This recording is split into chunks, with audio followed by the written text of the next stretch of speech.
Espanhola. Deixa eu ver se tinha outra coisa. Acho que era só isso mesmo. A gente vai começar a América Espanhola, né? Eu expliquei no início do ano que eu meio que fico com essa parte. De da América Espanhola também, uma coisa que eu estava ouvindo hoje, é que meio que para estudar, principalmente para o vestibular, a gente recebe mais atenção para estudar Revolução Francesa do que História da América Espanhola, por exemplo, que é um assunto assim, preocupa mais para o vestibular e para o mundo em geral, assim, hoje em dia, se a gente for refletir o ensino, aprender algo que aconteceu na Europa, que nem tem tantas conexões aqui no Brasil, do que com a história de países, assim, de origens que ficam do nosso lado, né? E aí eu fico com essa parte, porque o Edu já tá cheio de coisa para falar, né?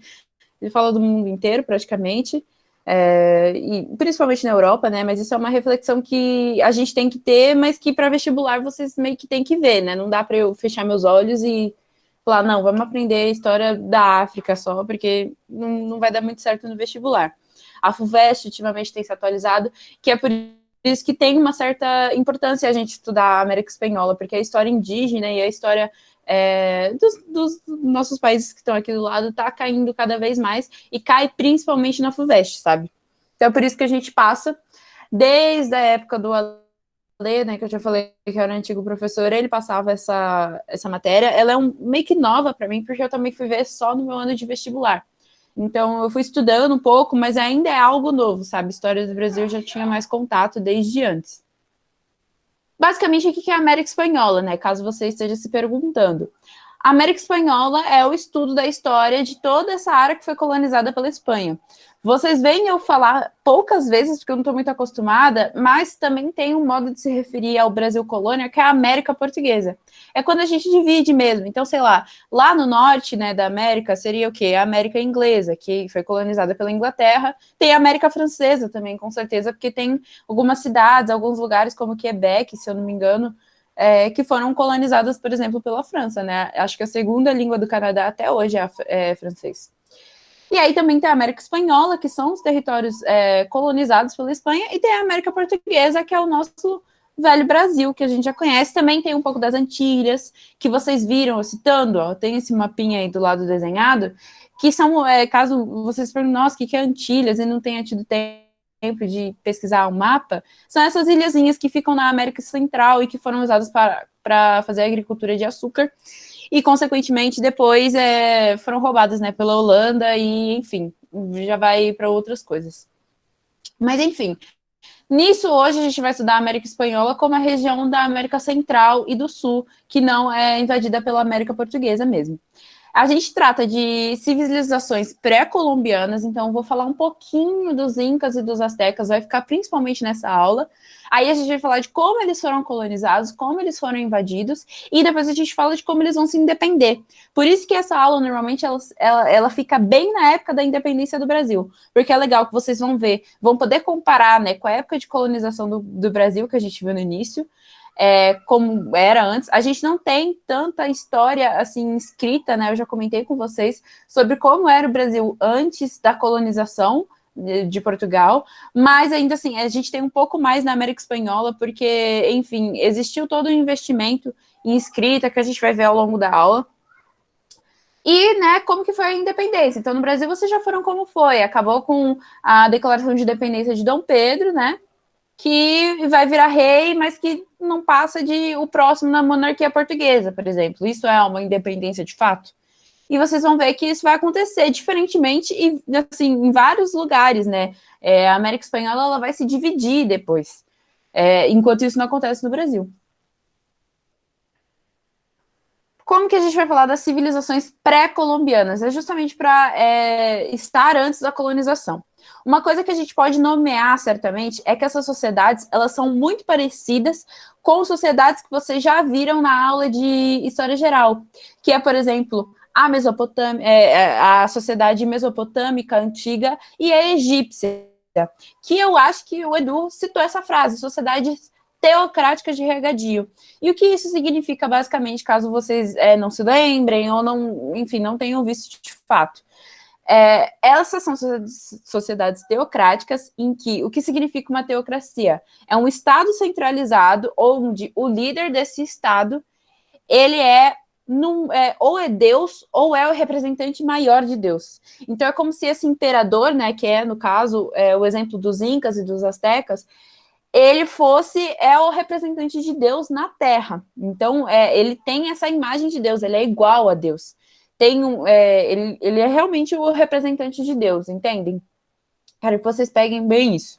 E eles são sociedades de regadio, porque são sociedades que vivem muito da irrigação mesmo. Então, vocês vão ver que na agricultura, eles vão viver muito de irrigação, vocês vão ver que vão ter alguns chinampas, assim, que são coisas dos astecas que tem fotos, eu vou mostrar. E são sociedades, assim, que a agricultura, ela por exemplo, a capital até hoje do México é uma das capitais mais áridas do mundo, mas que na época, para sobreviver, né, para ter uma agricultura boa, eles viviam muito do regadio, da irrigação mesmo, de fato. Essas, então, ele cai no vestibular como? Ele cai dessa forma. Às vezes, né, nem sempre, mas o vestibular vai pegar e falar, nossa, a gente tem a sociedade do Egito, que era assim, assado, a gente tem a Mesopotâmia, que era assim, né, vocês lembram que, por exemplo, lá no Egito, né, que era mais deserto e tudo isso, o que eles faziam? Eles esperavam, né, a água subir, pegar aquelas margens, né, do deserto e plantar justamente lá, por isso que é de regadio. E aí ele vai perguntar, nossa, aqui talvez na América, ou tem outro lugar aí no mundo que foi muito parecido. Qual que é esse lugar? E aí vocês já podem pensar nos Incas e nos Astecas, né? Caso vocês não tenham visto, os Astecas, eles ficam bem assim no início da América Central, que seria o que a gente chama de Mesoamérica, e os Incas, eles ficam mais para baixo, bem aqui, que fazem fronteira com nós mesmo, bem mais para a América do Sul.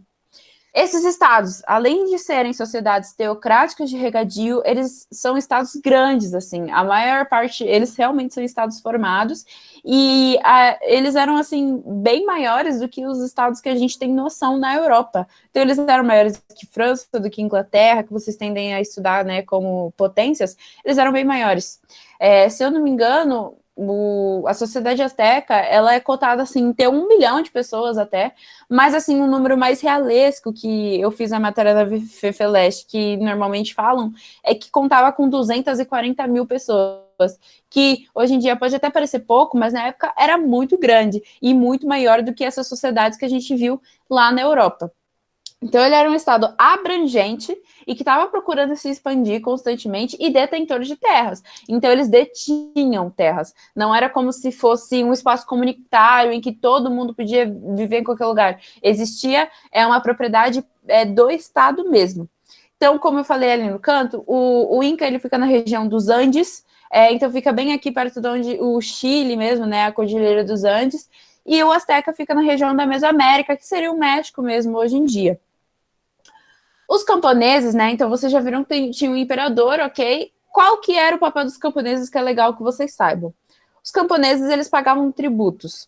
Aí poderia ser em dinheiro, né? Normal, é a moeda deles da época, ou poderia ser em trabalho temporário. É importante que vocês vejam isso agora e que saibam que os camponeses, eles tinham meio que prazer, era como se fosse um dever de cidadão. Então, hoje em dia, sabe, a gente não paga imposto, sabe, em cada compra, os pais de vocês talvez não pagam imposto, IPTU, IPVA e não sei o quê.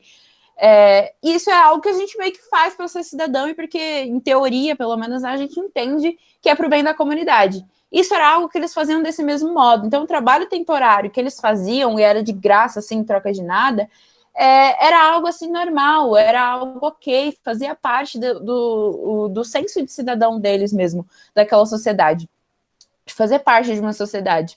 Como que era esse trabalho? Normalmente fazer grandes obras, então não sei se vocês já ouviram falar naquelas pirâmides incas, que é o que está no fundo da foto, do slide, perdão, essas pirâmides, assim, tudo que vocês conhecem, assim, que normalmente foi criado, né, nessas sociedades, elas foram feitas através dessas grandes obras. E não se esqueçam que não era só um trabalho como cidadão, como para, vou fazer o bem da comunidade. Era um trabalho a Deus, porque quem estava ordenando esse trabalho era o imperador. E se você tem uma crença, né? Então, se você acredita que tem um trabalho a ser realizado ao seu líder espiritual, que era Deus, eles iam fazer. Então, eu quero que vocês deixem bem claro na mente de vocês que era um trabalho que eles faziam de forma muito ok.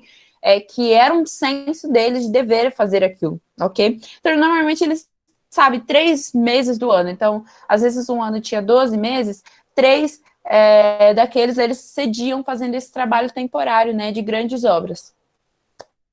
Ok? Então, vamos entrar no pessoal asteca. O pessoal asteca, que também pode ser chamado de mexica, né, que é o México, basicamente, já dá para dar uma associada, eles viviam com aquela agricultura que eu falei de agricultura alagada, os chinampas. Então, eles formavam essas porções de terra, ó, que vocês podem ver, e ficava, assim, no meio da água, no meio do rio, assim. Vocês já podem fazer a conexão com o regadio, que era para ter uma irrigação maior e conseguir plantar de uma forma melhor. Essas sociedades, vocês vão ver, que são sociedades, assim, bastante tecnológicas, eles são bastante avançados na agricultura, eles vão desenvolver conhecimentos na astronomia. Então, os maias, que a gente vai ver mais para frente, eles têm um calendário maia.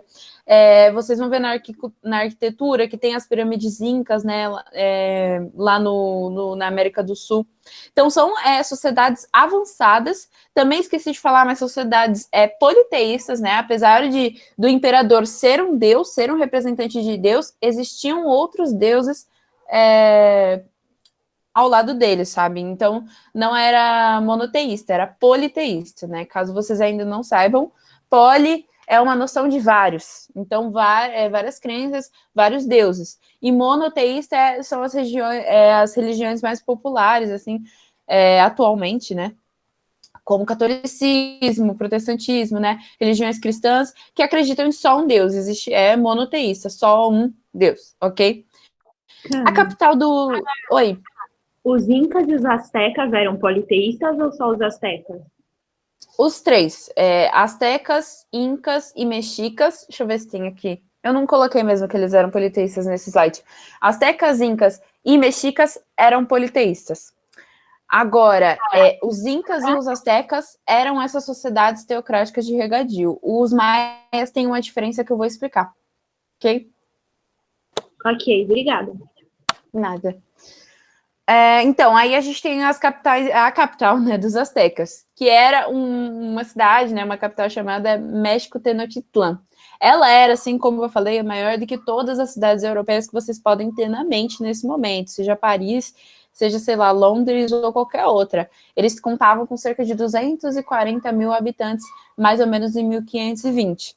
Ela ficava na região da Mesoamérica, como eu falei, que era o atual território do México.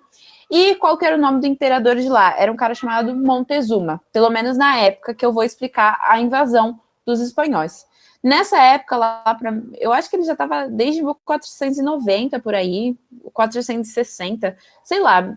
Ele já estava há um tempo lá, né? E em 1520, um cara chamado Cortés ou Pizarro, os historiadores, assim, eles vão ter esses 2 sobrenomes para se referir a esse mesmo homem. Ele vai estar numas ilhas, né? Então, vocês lembram das Antilhas? Ele vai estar mais ou menos nessas ilhas que tinha na América. E ele vai ouvir de pessoas que viviam nessas ilhas de que existia um império, alguns impérios, na verdade, indígenas, que eram muito ricos, tinham muito ouro e que eles sabiam que existiam porque eles faziam muitas trocas comerciais. E eles vão fazer essa fofoca pro Cortés e pro Barra Pizarro. E ele vai ficar muito interessado. Ele era um cara espanhol e ele vai começar a formar um exército, né, com apoio da Espanha, obviamente, para invadir esses territórios, para invadir toda a América que ele pudesse encontrar.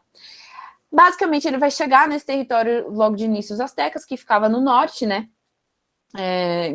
lá no México, e ele vai se unir a um povo chamado povo Tlaxcala. É difícil até para mim falar, Tlaxcala.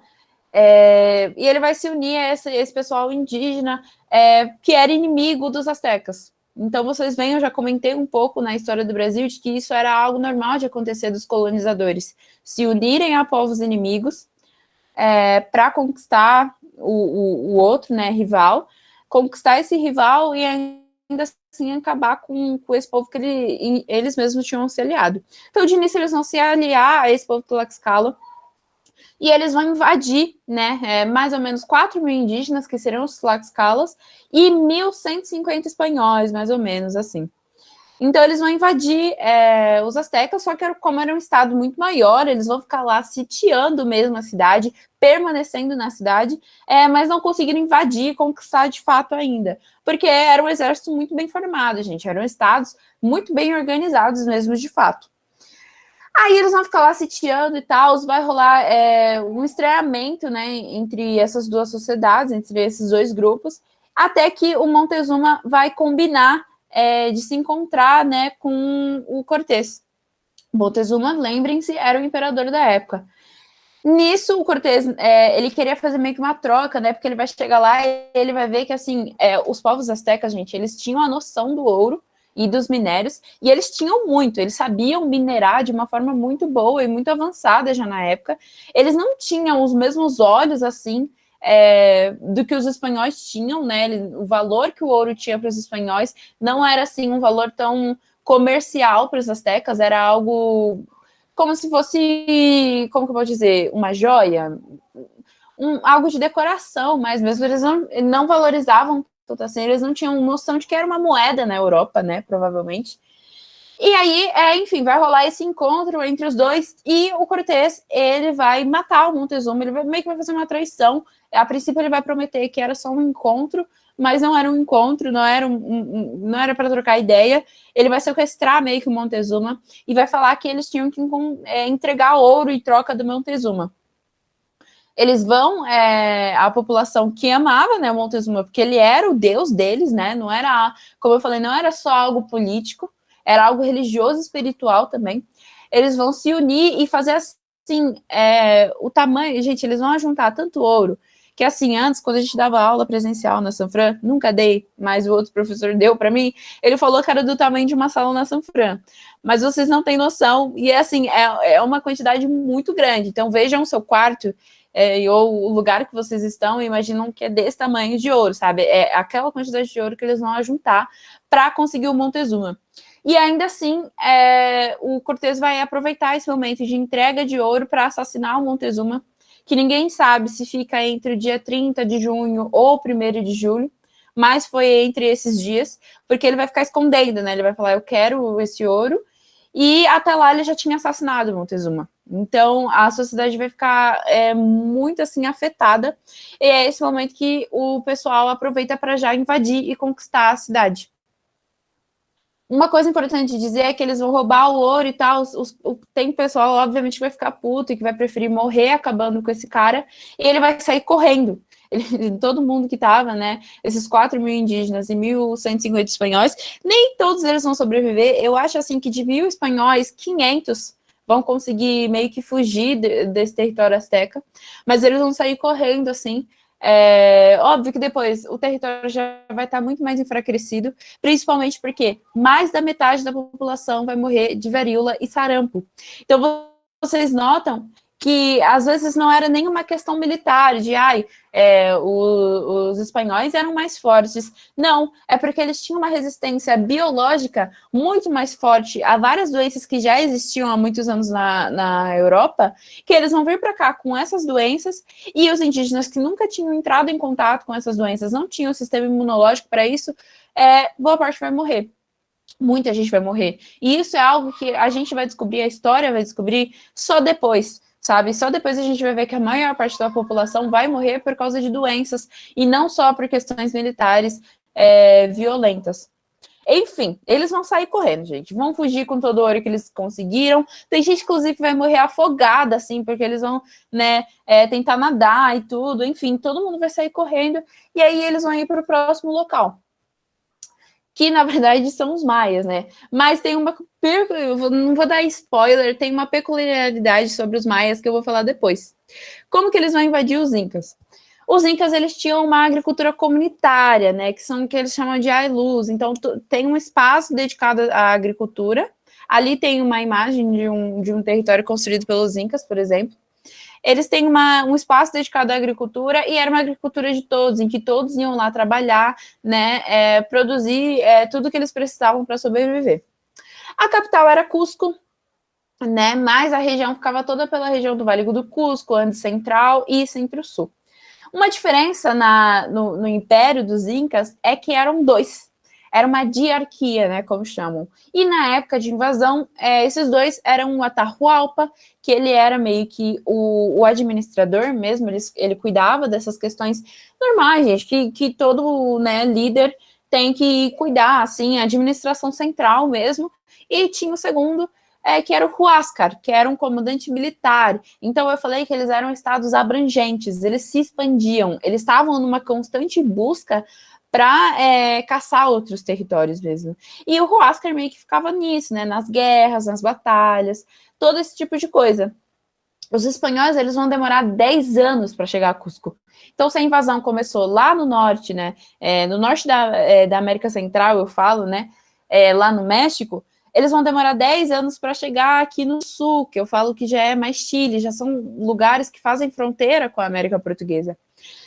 E aí, enfim, ele vai chegar a Cusco e ele, com esse nome ele já estava mais rico e mais fortificado, certamente, ele já vai convocar essa reunião com a Atahualpa. Vai fazer a mesma coisa, resgate através de ouro, né? Tamanho do cômodo de um quarto, novamente.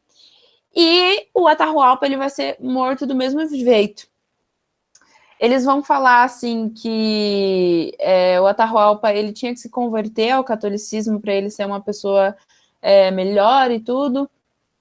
Ele vai se converter para não ser queimado, mas, de fim, ele vai acabar sendo morto do mesmo jeito.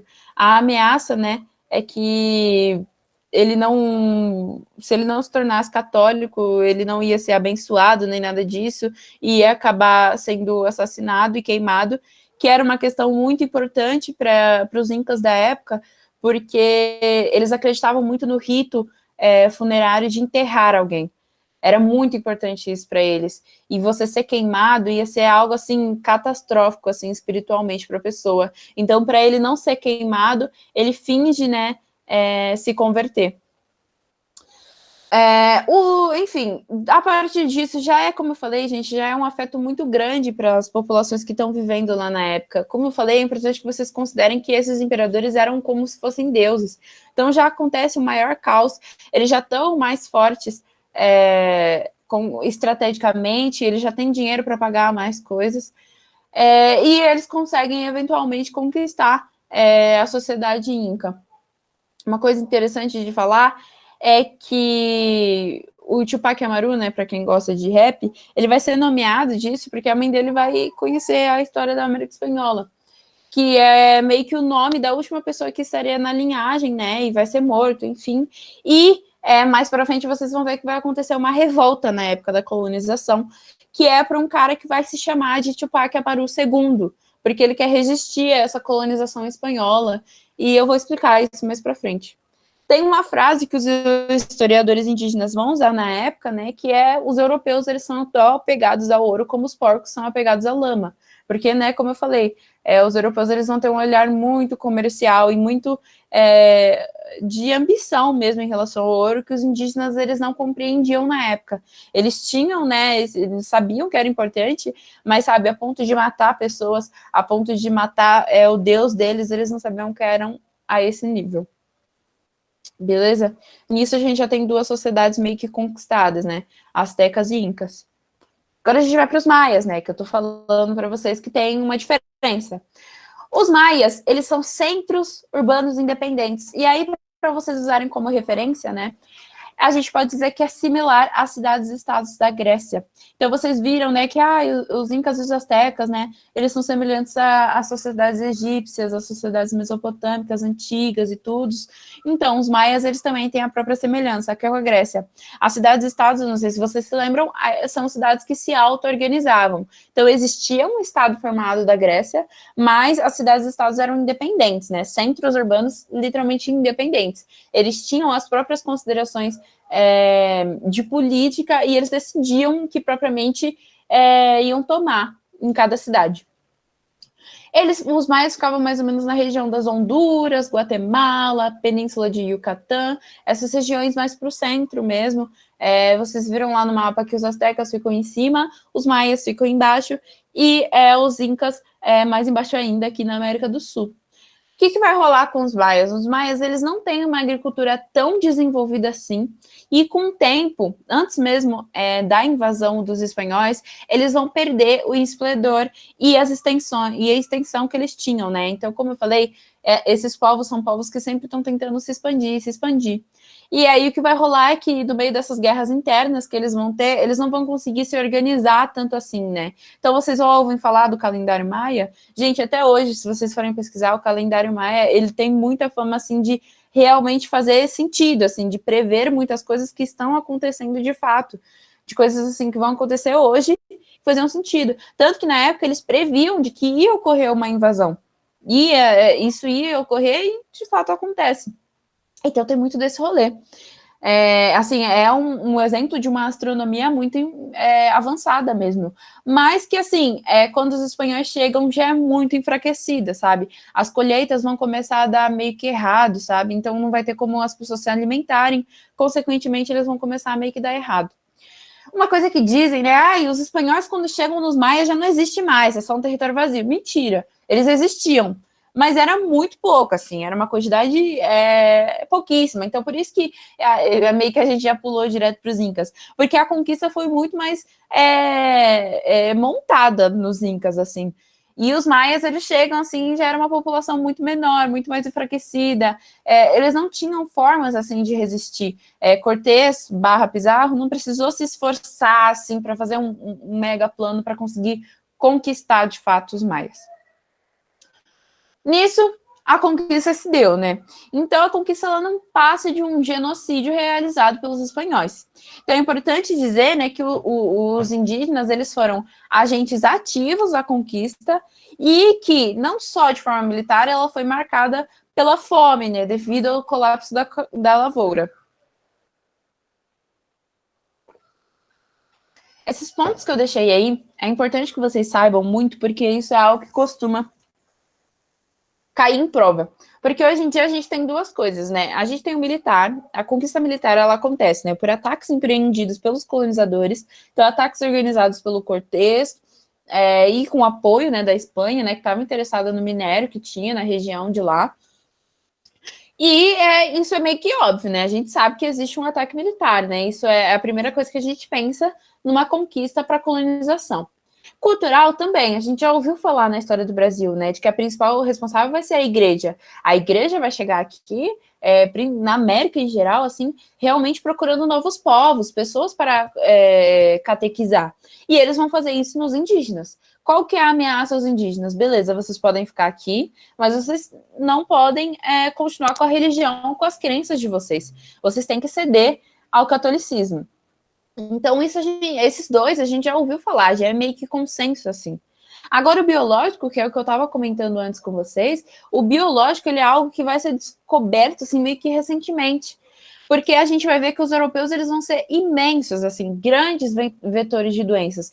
Eles vão trazer doenças para cá, como eu falei, que os indígenas não tinham contato nenhum, nunca tinham lidado. Então, você lembra que eu dei no exemplo, assim, na história do Brasil, de que muitos portugueses, na época do pau-brasil, vão trocar roupas cheias de doenças, né, porque eram de gente morta, assim, gente que morreu, para dar para os indígenas, porque para eles, né, não tinha interesse, mas para os indígenas era algo super novo, né?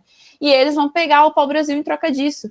Isso nada mais é do que uma forma de genocídio. Então, eles já vão acabar com a população indígena mesmo, eles vão enfraquecer militarizamente, vão matar inúmeros indígenas, eles vão tirar, vão fazer um genocídio cultural dos indígenas, então não tem o que ser repassado para os seus filhos, para os seus descendentes, não tem mais uma história mesmo cultural, porque eles eram obrigados a ser catequizados. E aí, além disso, eles têm um genocídio biológico, no sentido de que essa invasão trouxe muitas doenças que eles não estavam preparados, que o sistema imunológico deles não estavam nada preparados. Esses 3 pontos são pontos importantíssimos para vocês entenderem como acontece esse genocídio / conquista dos espanhóis. E aí tem uma frase que cai muito no vestibular, que é a fome, cruz e espada iam dizimando a família selvagem. Então, a fome já é pelo que eu tinha falado, porque vai dar um colapso da lavoura no meio, a um caos assim, né? O imperador deles, assassinados, eles tendo que resistir a essa invasão militar, eles tendo que resistir a essa invasão cultural, né? E tudo isso, óbvio que eles não vão ter tempo para se dedicar tanto assim à lavoura, à colheita, então vai ter um colapso lá, então eles vão passar fome. Aí a cruz, né, é a igreja, é o papel da igreja, então eles vão dizimar, né, a família selvagem de uma forma a apagar a cultura deles, e a espada, que é o lado militar, vai novamente dizimar, vai ser uma forma de dizimar a família selvagem. Já caiu no vestibular deles colocarem essa frase do Pablo Neruda, né, que é um poeta bem recente, assim, ele vai viver meio que no século XIX, século XIX, ou 20. Não, é século 20, 1900. É 1900, gente. Depois eu confirmo para vocês. Mas, enfim, ele vai viver nesse período e ele vai escrever, né, essa frase que define muito a conquista espanhola. E muitos vestibulares, como eu estava dizendo, pegam essa frase e perguntam, olha, ele citou a fome, ele citou a cruz, ele citou a espada, mas a gente descobriu que existe um outro componente, um outro elemento que fez, que contribuiu para esse genocídio, né, propagado pelos espanhóis. Qual que era esse outro elemento? Ele é o biológico, que, como eu estou citando para vocês, é um elemento recente. Foi surgindo por agora mesmo na história, assim, na historiografia, de dizer que realmente essa contribuição, essa propagação da doença, né, da varíola, do sarampo, entre outras, vai assassinar inúmeros indígenas. Então, beleza. A gente já viu isso, a conquista aconteceu, mataram inúmeros indígenas. Como que vai se dar a colonização a princípio? Ela vai se basear na mineração. Então, vocês vão ver que tem essa enorme, não enorme, né, mas uma grande diferença entre a América Portuguesa e a América Espanhola, é que a portuguesa vai se apoiar também na agricultura, né, então a gente tem o açúcar, por exemplo, e a gente também tem uma época do minério, mas como eu falei já, aqui no Brasil vai ser algo muito assim, em 1740 a gente chega no auge, em 1760 a gente já tá baixíssimo, né, tanto que é por isso que a América Portuguesa vai achar assim, a única possibilidade de a gente não estar conseguindo mais tanto ouro é porque eles estão roubando a gente. Porque na Espanha, a Espanha assim vai conseguir arrecadar, muito ouro durante muitos anos da América Espanhola daqui. Então, assim, vai ser algo demais. Existia agricultura até de açúcar, gente, aqui, mas era menor. O principal, né, a base, assim, da colonização vai se dar realmente na economia da mineração. E assim, existiam as casas de contratação. Ali eu coloquei, né, apesar do açúcar nas Antilhas e outras regiões. Existiam outras regiões que produziam açúcar, sim, mas não era a principal. Como eu falei, a base econômica, assim, da América Espanhola, ela se dá principalmente na mineração. Eu já falei para vocês, eu vou tentar pegar a imagem na próxima aula, que a gente destaca muito, que é a mina de Potosí. É uma mina que ficava, né, na Bolívia, e era uma mina, assim, que os historiadores indígenas, que o pessoal, assim, antes da invasão anotava, que era, assim, era um local na Bolívia, que era uma montanha de prata, e brilhava. As pessoas que passavam por lá, tipo, achavam, tipo, lindo, porque, né, imagina aquele monte de prata refletido no sol, era algo muito surreal para eles, era uma beleza mesmo. E, assim, hoje em dia é um buraco cavado sem nada, porque os espanhóis pegaram essas toneladas de prata e, né, cagaram. Então, boa parte das riquezas que a gente vê na América Latina, que a gente poderia ter hoje em dia, a gente não tem, porque foi tudo caçado pela Europa, né? A gente tende a ficar, nossa, Europa, para potência e tal. Eles tiveram um jeito de ficar ricos, e não foi deles próprios, sabe? Não foi de uma certa autonomia econômica. Eles precisavam das outras regiões, que foi, de fato, a América Latina, e se apropriaram das nossas riquezas mesmo. Enfim, existiam as casas de contratação que cuidavam dos interesses locais. Essas casas de contratação, elas eram locais em que os espanhóis, e a gente vai ver isso provavelmente na próxima aula, que é amanhã, existia uma diferença nessa sociedade da América Espanhola que não existia no Brasil, que vocês não vão ver muito destacadamente, mas que aqui existia. Existia uma grande diferença entre os espanhóis que vieram da metrópole, que eram nascidos na Espanha, mas que vieram prestar serviços aqui, e as pessoas que haviam nascido aqui, que apesar de serem, por exemplo, filhos dos espanhóis que foram contratados para trabalhar aqui, ainda existia uma diferença, porque essas pessoas já eram nascidas na América Espanhola, elas não eram nascidas na metrópole, ok? Então, as casas de contratação, elas cuidavam dos interesses locais desses espanhóis propriamente vindos da Espanha, ok? Era um interesse direto da nobreza, direto. E os cabildos eram um ambiente similar às câmaras municipais, que aí vocês já viram aqui na história do Brasil, né? São compostas por pessoas que a gente chama dos crioulos, que era a elite local. Então, a gente fala de uma elite, né, que não obedecia à nobreza na história do Brasil, que fazia igual às câmaras municipais, cuidavam dos interesses locais, dos interesses de minério no Brasil, de agricultura, e que lá era a elite colonial. Ok, aqui a gente tem uma elite local, que é a elite que vive de fato na América Espanhola, que nasceu na América Espanhola, que são os crioulos, ok? Aqui a gente vai falar um pouco da mão de obra, acho que vai ser nosso último slide. A mão de obra, ela vai ter uma peculiaridade que cai muito no vestibular, né? Que é sobre a escravização de indígenas. Então, a gente vê que existe uma grande diferença entre a escravização na América Portuguesa e na América Espanhola. A escravização de indígenas, ela foi majoritária quantitativamente aqui na América Espanhola, principalmente porque eles já tinham, por exemplo, experiência na mineração. E vai ser mais interessante mesmo para os espanhóis e tudo. Não vai ser tanto interessante. Porque inúmeras razões, gente. Até hoje não é muito conciso assim, sabe? A gente tem o exemplo de que Portugal é quem tinha feito mais fortificações comerciais na África. Se lembram que eu falei? Que eles descem na África, eles conseguem vários territórios, assim, pelo menos instalar entrepostos comerciais. Então, meio que quem vai cuidar do tráfico de escravizados, assim, quem vai fazer esse comércio eram portugueses no mundo inteiro, assim. Então, quem realmente tinha uma fama, assim, de ser senhor de escravizados, de cuidar desse comércio, eram os portugueses. Os espanhóis não. Então, eles já tinham eles não podiam fazer esse contato direto, por exemplo, na África, ir até a África buscar escravizados. Não. Quem era dono desse comércio, dessas trocas comerciais, eram os portugueses. Então, já tinha esse ponto.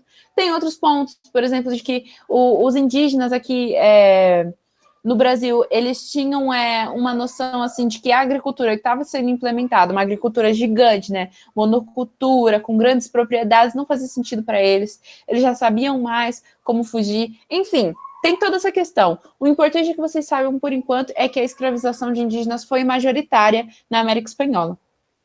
Na lavoura vai concentrar, né, a mão de obra escrava africana. Então, tinha, sim, escravizados africanos, principalmente por essa questão da agricultura, porque eu já falei que na África já era um costume do pessoal lidar com uma agricultura mais semelhante do açúcar, sabe? Eles já tinham um contato.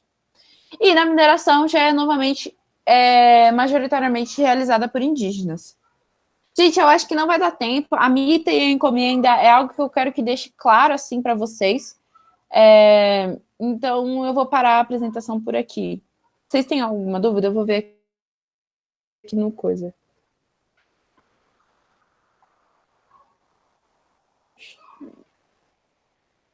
Fiquei confusa com quem é Inca e quem é Maia. Pode repetir, por favor? Inca, eu vou voltar, que agora eu parei de compartilhar já, né?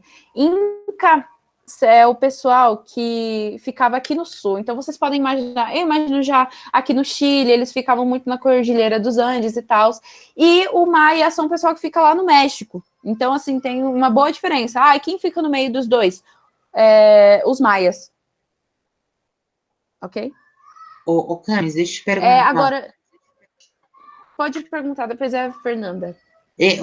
Assim, qual que é a diferença entre os crioulos, que eram elite local, e você falou das casas de contratação, que eram os interesses locais, né, que eram a nobreza, né, que eram os nascidos na Espanha. Tem alguma diferença? Tipo assim, porque quando eu penso, por exemplo, se eles são nascidos na Espanha, eles vão ser a nobreza, legal. E aí tem os crioulos que vão ser a elite que se constituiu aqui, né, na América Espanhola.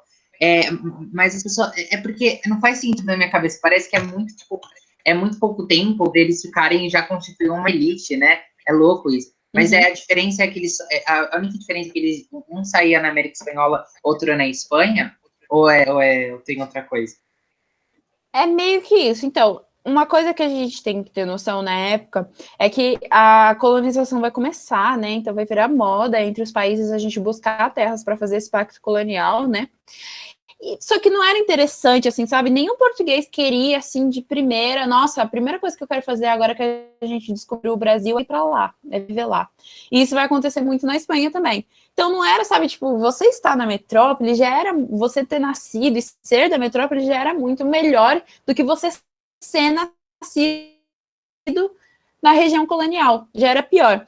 E aí os chapetones quem são? Eles são esses espanhóis que a nobreza vai pegar e vai falar, olha, você tem que ir trabalhar na América Espanhola, fazer um trabalho, coordenar as pessoas de lá, e eu tô te obrigando, né, porque, enfim, época de monarquia, vocês têm que nos obedecer, poder absoluto, você vai para lá e você vai trabalhar lá. Ele vai lá, às vezes feliz, às vezes triste. Ele vai meio que ser, assim, o poder econômico e político maior, assim, político e econômico muito forte, porque ele que vai demandar as políticas lá, vai checar as políticas lá, e econômico também, porque ele vai decidir os impostos, por exemplo, ele vai decidir a fiscalização que vai acontecer. A partir desse momento, ele já é ok. Mas vamos supor que a nobreza nunca tira eles de lá. Aí eles falam, putz, eu vou ter que trazer minha mulher para cá. Aí eu chego para cá, recém-casado, eu tenho um filho aqui. Já é nascido aqui. Aí esses são esses descendentes. E eles vão ficar aqui. Eles não vão, assim, esse pessoal pode até visitar a metrópole, mas eles são nascidos aqui e eles já vão constituir a elite daqui. Então, eles vão ganhar terras, eles vão ganhar isso e aquilo, e vão formar uma elite mais social, assim. Então, você conhece mais os crioulos, você sabe quem eles são. É essa diferente. Os espanhóis que estão lá, eles vão ser, inclusive, chamados de chapetones. São essas pessoas. Chapetones, eles são pessoas espanhóis, nascidas na Espanha, que vão sair lá da Espanha mesmo e vão vir para cá fazer esse trabalho para a coroa.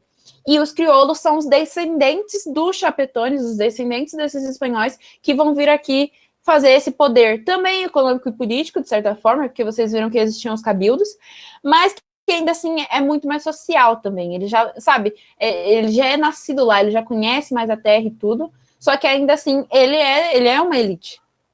Ok? Eu vou explicar isso mais na próxima aula, que a gente tem uma pirâmide social que eu vou falar, quem está embaixo, quem está em cima, esse tipo de coisa. Ok? Vou parar de gravar aqui.